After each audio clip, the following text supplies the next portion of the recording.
Bonjour Aude, Bonjour Francis, comment vas-tu? je vais, je vais comme un sportif qui attend les Jeux Olympiques et qui est en train de se préparer pour une sacrée année, et à la fois pour le cinéma, pour la télévision et pour le théâtre bien sûr. Et cette année, elle va commencer le 18 juin à Lunéville, au théâtre de Lunéville, où j'espère je rendrai heureux les centaines de personnes qui seront là. Oui, alors pour ce 18 juin, sais-tu de quel événement il s'agit réellement? Oui, bien sûr. Il s'agit de fêter les 25 ans du musée de la broderie grâce à Marie-Vonne que je salue ici, et toi, Aude, et tous ceux qui ont travaillé, toutes celles qui ont travaillé depuis 1998, ce qui est une date quand même importante aussi, parce qu'il y a eu deux choses qui sont passées, la Coupe du Monde, enfin pour la France, et le musée. Et depuis 25 ans, c'est un havre de générosité, un arc-en-ciel qui permet à des jeunes, justement, de toutes les couleurs du monde entier, de ces jeunes qui rêvent d'un monde plus généreux, plus artistique, justement, puisque l'art, c'est la générosité de donner ce qu'on a dans l'âme, de le laisser pour les autres. Et depuis 25 ans, ce musée remplit parfaitement sa mission, et elle est probablement capable d'une pérennité pendant encore de longues années, et je lui souhaite.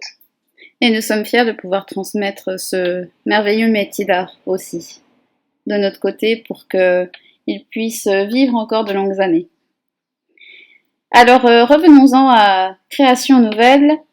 Les gens sont très intéressés par ton nouveau spectacle, mais ils voudraient en savoir un peu plus. Pourrais-tu leur dire quelque chose à ce sujet? Alors, tu sais, c'est un peu comme dans un roman d'Agatha Christie, un roman policier, il y a toujours un détail qui échappe, et au fur et à mesure, Hercule Poirot se dit ah mais j'ai pas pensé à ça. En fait, le détail c'est que ce spectacle sera donc créé à Lunéville, et le détail c'est la date, le 18 juin. Donc, en pensant à ce spectacle, il y a quelques mois, j'ai pensé de rendre hommage à une légende, justement, exactement à l'image de Charles de Gaulle et de son 18 juin, de retrouver cette période de la Seconde Guerre mondiale qui nous apprend tellement sur aujourd'hui, puisqu'on a l'impression que on reprend la même route, et qu'il faut lutter justement pour pas arriver à cette horreur de 57 millions de morts pendant la Seconde Guerre mondiale.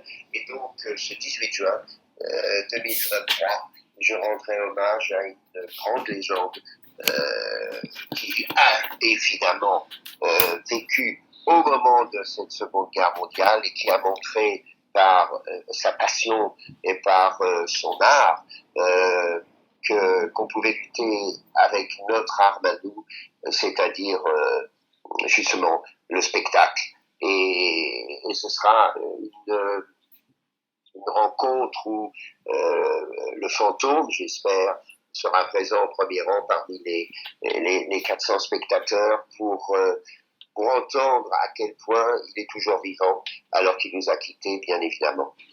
Et nous sommes fiers à Lunéville de recevoir cette magnifique création nouvelle et je pense que le théâtre va se remplir assez vite. Et en tant que parrain officiel du Conservatoire des broderies de Lunéville, pourrais-tu nous dire un petit message pour l'avenir? L'avenir, je crois, et c'est justement un peu dans l'art de la broderie,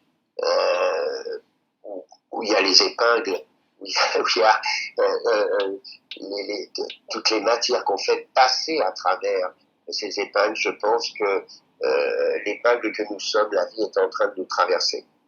Et il y a deux façons d'accepter la vie, avec son côté pile, l'amour, la famille, la passion de son métier, le sport, la culture, tout ce qui peut nous bénir, et de l'autre côté, alors là, de l'autre côté de la pièce, le drame, la mort, la terreur, la guerre et l'injustice et l'abandon. Alors, je trouve que le 17 juin, c'est-à-dire la veille de ce 18 juin, il faut absolument partager ce concert jazz du groupe Lorrain, qui est un groupe de Nancy, et qui est le grand jazz de la rue Gigisbert. Et pourquoi faut le partager? Parce que, pour deux raisons. D'abord, parce qu'évidemment, les gens pourront danser, pourront s'amuser, et seront complètement heureux, mais en plus parce que c'est du jazz. Et qu'est-ce que c'est que le jazz? C'est exactement ce qu'on est en train de vivre. La différence entre Beethoven, Mahler, Wagner, Bernstein, Offenbach, enfin tous les plus grands musiciens, compositeurs du monde, la grande musique qu'on appelle, ou le musical bien sûr, les chanteurs, les plus grands, les Brel, les Aznavour, les Tranel, les Edith Piaf, les Presley et compagnie, il se trouve que la différence, c'est que le jazz, au lieu de nous emporter comme ceux que je viens de citer l'ont fait dans un bonheur d'écoute, on est là, notre âme se colore, on est heureux, on est dans le rythme, on est bouleversé, on est joyeux.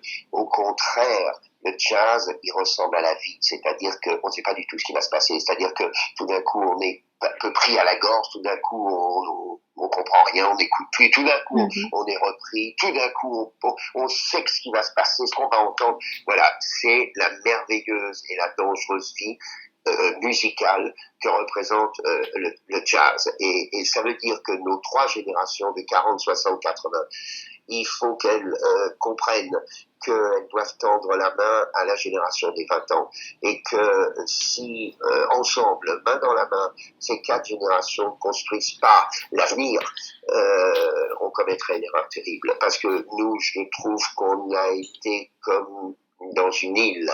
On est sorti de la guerre, la Deuxième Guerre mondiale, la guerre d'Algérie, le reste, les mai 68, enfin tout, et on a eu l'impression tout d'un coup on était dans une île complètement protégée, à l'écart, et qu'on pouvait tenir de grands discours sur la morale, sur la bonté, en croyant que ça suffisait. Mais non, parce qu'il y a l'ombre et la lumière, il y a le jour et la nuit. Et là, on se retrouve en pleine nuit. Et donc, ça veut dire que on doit absolument, justement, les trois générations, avec la quatrième qui arrive, construire non plus une île, mais un pont. C'est-à-dire un pont qui permette aux jeunes de 20 ans de monter dessus et de construire leur avenir. Non pas s'échapper de l'île, mais partir pour y revenir encore plus fort. Voilà. Si jamais on les laisse dans notre île, qui est dans un bouleversement absolument terrible, alors ils feront comme Noé. Ils partiront et ils reviendront jamais. C'est vrai. Et c'est pour ça que je serais très heureux qu'il y ait le plus de monde possible aussi au concert de jazz du 17 juin et que le lendemain, après avoir passé une soirée d'enfer, merveilleuse, à moitié endormi, complètement naze et tout. on va se réveiller, on va être réveillé au théâtre de Lunéville. Voilà, l'histoire de cette légende dont vous découvrirez évidemment, vous tous et vous toutes, de qui il s'agit ce 18 juin. Merci en tout cas à toi, et nous sommes fiers d'avoir un parrain de renom comme toi, Francis Huster, et de nous soutenir depuis ces 25 dernières années. Merci pour tout en tout cas. Merci et rendez-vous au 18. Merci Francis. Merci. Merci.